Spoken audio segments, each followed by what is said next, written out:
Music Business, What Is This? Is a podcast that focuses on the ever-changing music industry and presents issues and concerns that the average and above average musician has or will encounter. Hey everybody, I'm Jeremiah Hunt, and this is another episode of Music Business, What Is This? And today we have a special guest, Mr. Zeshan B. Yo. Sexual chocolate. I believe children are the future. This is going to be a very difficult interview to do because I've never been interviewed by somebody who I'm this close to. You know? Man. And so all the inside jokes is just, it's yeah. So yeah, me and Zeshan go way back. We've known each other for about 10 years, and there are a lot of inside jokes, but we will try to do the best that we can to keep this very professional. And so let's get right into it. So Zeshan is an American singer, multi-instrumentalist, songwriter, and recording artist from Chicago, Illinois. And he's also debuted his single Cryin in the Streets on the Colbert show, which I was also a part of. I had the distinct pleasure of being a part of. So first of all, man, how did you get so much soul? I think it had a lot to do with what I grew up listening to. My family liked soul music, and I liked it. It spoke to me, and I sang in gospel choir when I was, a kid, and basically the people that ran the gospel choir, good black folk from the community, were just like, that boy good, he good. And so that was kind of the genesis of it. And that style of music and that vibe just always resonated with me. Yeah. And you grew up in Chicago.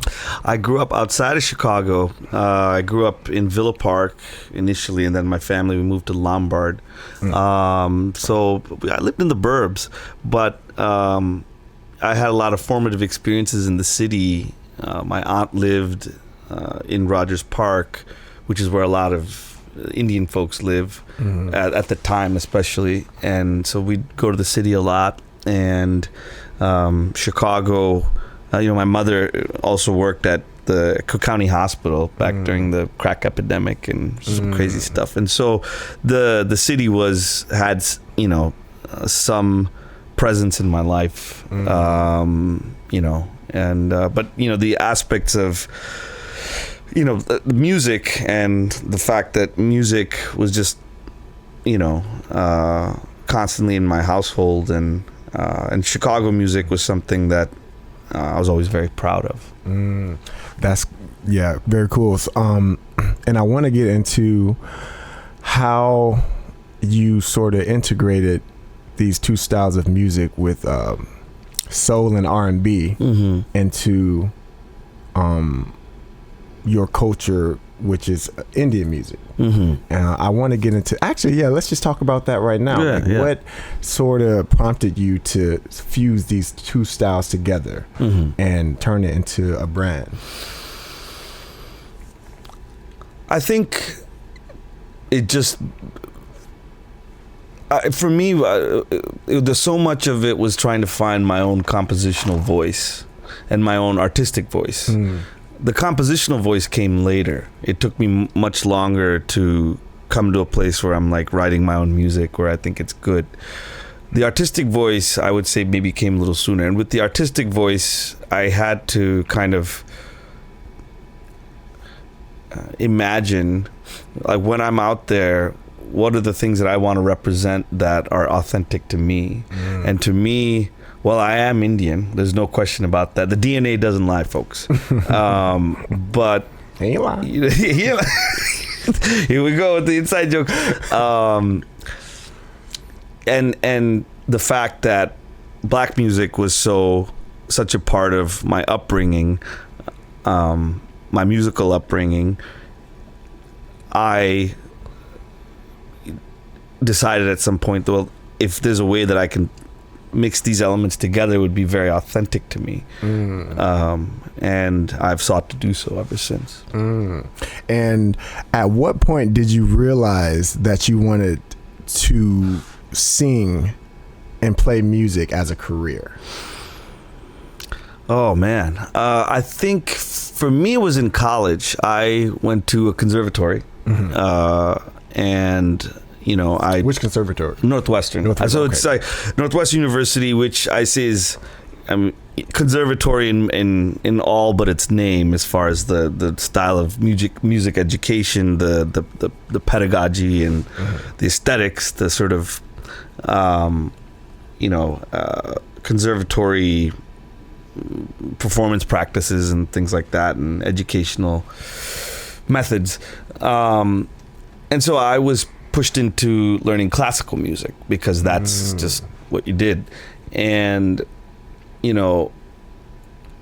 I had the voice to be an opera singer. And, I was like, okay, well, I guess that's what I'm going to do. And I think by sophomore year, I realized that I probably can't. Part of it was practical. I was like, I don't think I can do really anything else. But singing is like the thing I do best. And that's, I think my sophomore year is when I was like, okay, I think I'm in this for the long haul. And but it was difficult because when I was studying opera and singing opera, I liked it, but I didn't feel as fulfilled artistically because I couldn't be Zeshan. I had to inhabit,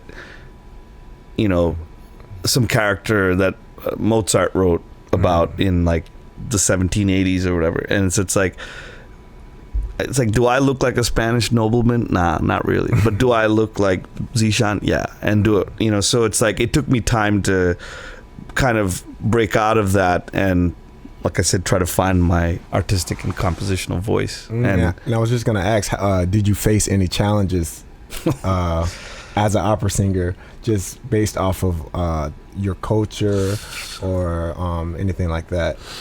Yeah, I mean, I think tokenism, where you're the token person that belongs to a certain culture. And back then, this was before Black Lives Matter, Me Too, before when the things that directors said to me or joked about would be unconscionable today. And the challenges I faced were, I think, just being an outsider, and I didn't grow up in that milieu, and opera singing didn't necessarily come naturally to me. And as far as being an Indian, I think it was articulated to me by the professors and the directors and whatnot that may be something that'll help you because you'll stand out. But at the same time, I was just put in a lot of uncomfortable positions. There was, I'll give you an example. We did The Merry Widow, which is like an operetta, like a German operetta we did in English. And the role I was supposed to play, they repurposed it and made it like an Indian guy. But it was full of like all kinds of really tasteless tropes and, just stuff that would be so cringe today. But, and I made a fool of myself going along with it to try to ingratiate myself to these directors, be like, oh, I got to get in with them because they'll launch my career or whatever. And it's like, no, it's just they made you look. It was a mockery of your culture and your people. And like, are my people ridiculous? Yes. Like, there's a lot of material there, but like the tokenism, and it was almost like a minstrel show, and like I didn't realize it at the time. Now I look back on it, I'm like, wow, like that was challenging. But as anything else, like you learn from these things, Interesting. Yeah, man, it's funny that you say that it didn't come naturally to you as far as the opera thing, because I remember the first time I heard you sing opera, I think we were doing a rehearsal for it, but we were on tour, and I think we were in Philly, and we did the song called Granada. Yeah, that's right. That's oh right. My yeah, God, yeah, you yeah. sang the hell out of that tune. I was like, what?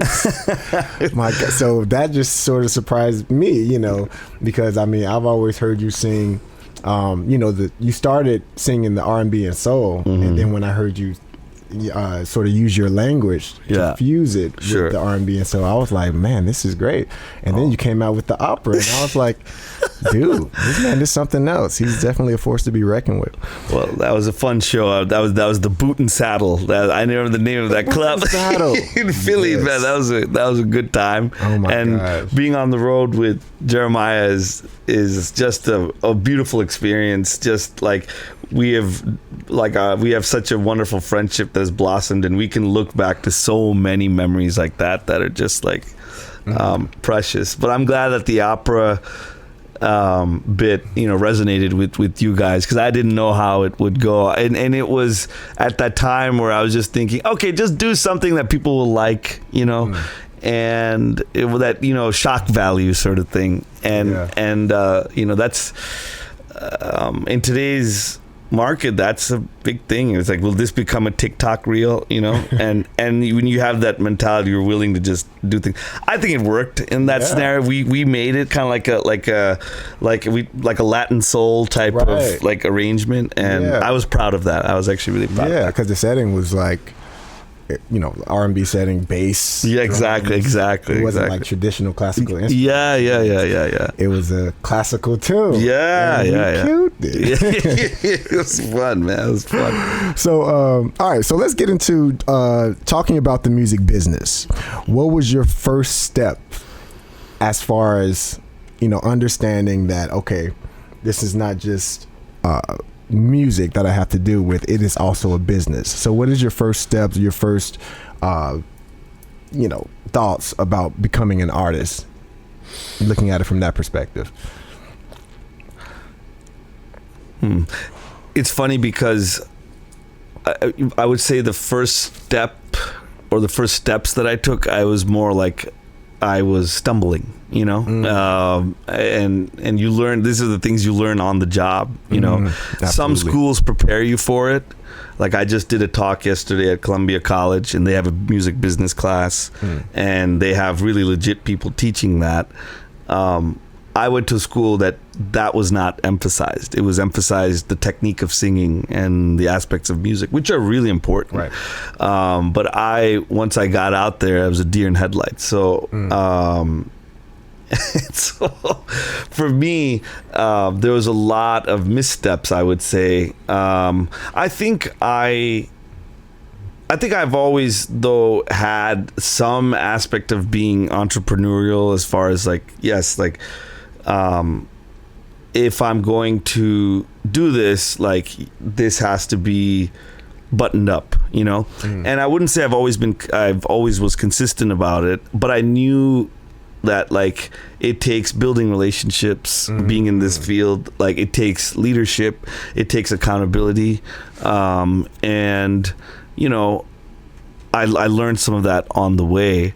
I wish I would have understood it the way I do now, but I guess that's sort of the evolution. I think that, you know, part of it is also necessity. It's like, if you're going to try to make a living out of it, your circumstances and the difficulty of making a living is going to force you to get your act together. It's almost, and if it doesn't, then you'll go and do something else. You'll not be in music, you know, or you just won't have the skin for it, you know.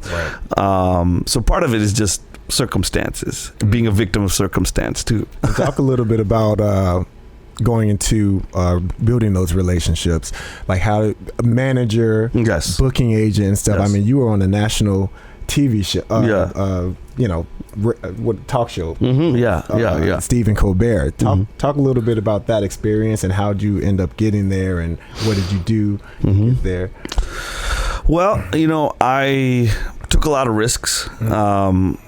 I found like a top tier publicist in Brooklyn, and I sent them my music, and fortunately I had some people, in my case, I was a lone wolf in that, like, I didn't have a big following.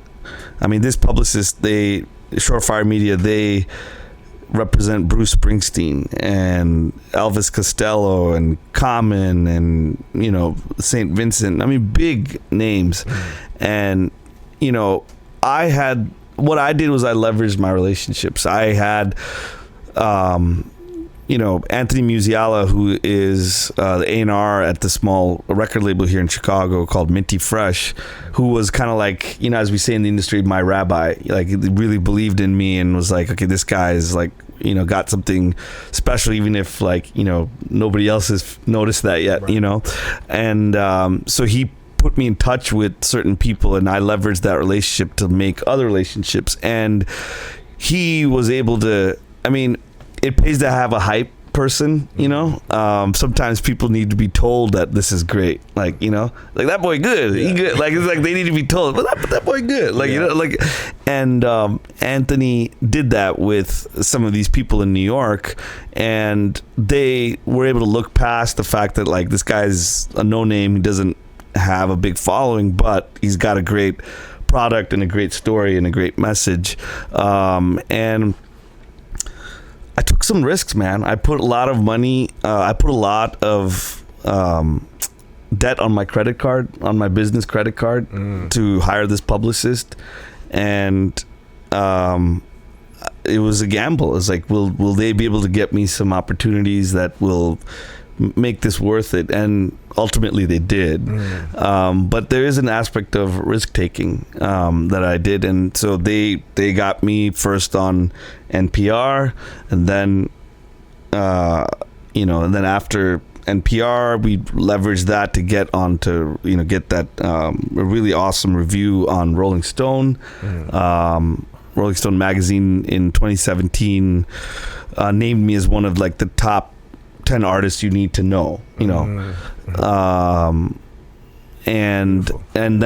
then Rolling Stone, it's stepwise motions. It's like NPR to Rolling Stone, then Rolling Stone, then Colbert, and right. the publicists were in the sort of wings, like, sending all this the okay, did you see this NPR thing, or to those people, those relationships that they have, and seeing who will bite. And it just so happened that with Colbert they were like, yeah, we'd love to have him, and so it's I think it's really important to, like, take any opportunity.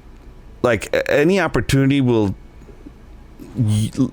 can lead to, like, something bigger and something more prolific. And if you can leverage that, if you're playing at this club, you play there, you do several dates there, and, like, you invite people, you hound such and such promoter of another club or another place, or journalist, please come. Maybe you buy him a drink, maybe you know what I mean, they come, they watch you, and then it's like, what, that boy good, he good, like, it's okay, well, what do you think about playing this place? And then it's like, I really think what's very important is leveraging each opportunity into something, perhaps bigger. And also another important thing is creating good impressions, relationships with those entities, so that they call you back. And, like, to me, and it's an honor that you and I did Colbert, but I've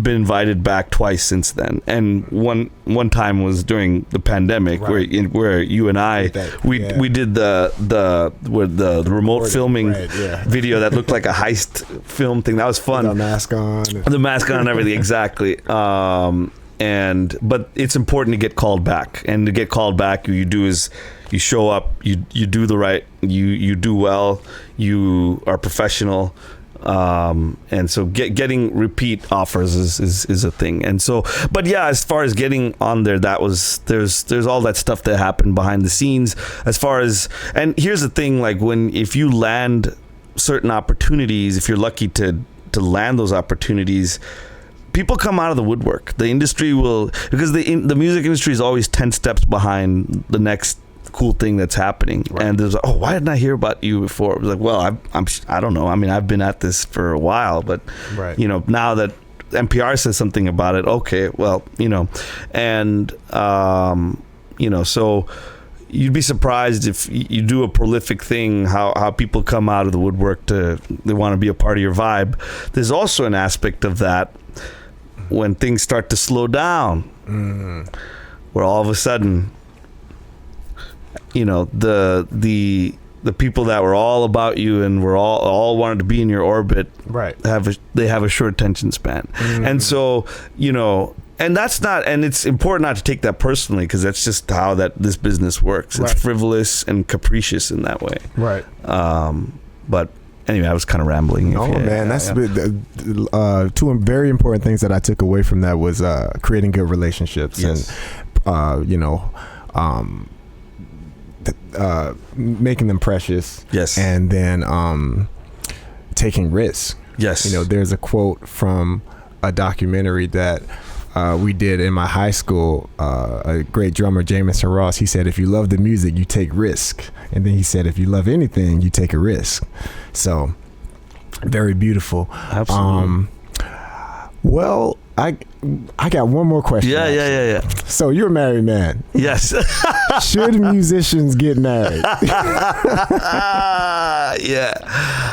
Very controversial. Yeah. Well, is it really? Really? That's interesting. It's not that controversial. Yes. I mean, I do believe in the institution of marriage. I think it's a great thing. I'm not a religious person. I'm not. I suppose you could say I'm a spiritual person. I do believe that there's something beautiful about having the sanctity of a relationship. And there are also things that are just practical about it. If you're living together and you're doing all this, you might as well get the tax benefits. Here's the thing. If you're a musician, you're going to go through economic struggle. There's just no, even if you're at the highest level, at some point you're going to start with your economic hygiene, shall we say, is going to be not so great. You know what I mean? Right, it's right. I like to use the word hygiene because it's tied in with your health and everything, and it's it's not going to be great. So if you have a partner and you love each other, you're committed, you want to live the rest of your lives together, absolutely. I do believe in marriage. I think it's something really special. Yet at the same time, I don't think there's anything wrong with not getting married too. If people, I think it's on people's, if it's on your own terms, if you have an understanding, there's no, I think there's all this prescriptive love out there, that love should be this way or that way. And I think that, to me, if I've learned anything, it's there's no one size fits all when it comes to that. It's just about the relationship, and I've been married for next year would be 9 years, but my wife was with me in those critical, in the very beginning days where it was the most difficult time,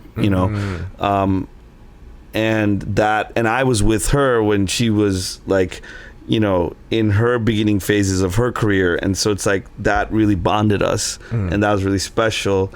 I guess I hadn't, I didn't think about that. That is, no, that's good to know, because the economics definitely play a part in.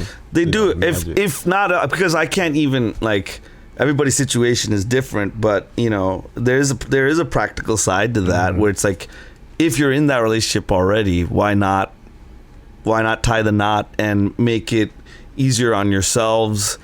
And I mean, to me, I will say I have a pride in saying I'm married. I do feel a certain pride about it. I do feel it grounds me, But I've been socialized to look at it that way. But definitely, if you're if you want to get married and it's right for both of you, definitely. Beautiful. There's the Sinatra's and love and marriage go together like a horse and carriage. Yeah, we all know that one. It's an institution you can't disparage. Yeah, that's a cool question. I like that question. Oh man. Well, there you have it, folks. That's Zeshan B. Zeshan, do you have anything else that you would like to say to our audience? Just such a blessing. And where can they find your music too? And what are you working on and stuff like that? You can find my music on iTunes, Spotify at Zeshan, Zeshan, or Zeshan B, and on Instagram at Zeshan. Definitely give me a follow, and give these cats a follow. Give Afar Music a follow. Support the journey of like artists that are like really out there doing it. I'm really excited because the next. This current album I'm working on features a chamber orchestra, and it's 13 original soul tunes, and that you've played on tour with me. We've been trying out the tunes for live audiences. We did the show in Texas and other places, and hopefully we'll be releasing that album starting in January, so I'm really excited to share that, and that's really front of my mind right now. I gotta give some mixed notes in the afternoons. I'm like, man, I would love I would love all your support, whoever's listening, and it's just great to be here. Absolutely. Amazing. Well, that's the amazing Zeshan B. My name is Jeremiah Hunt, and this is Music Business. What is this? What is this? What is this? Velvet? Peace out, y'all.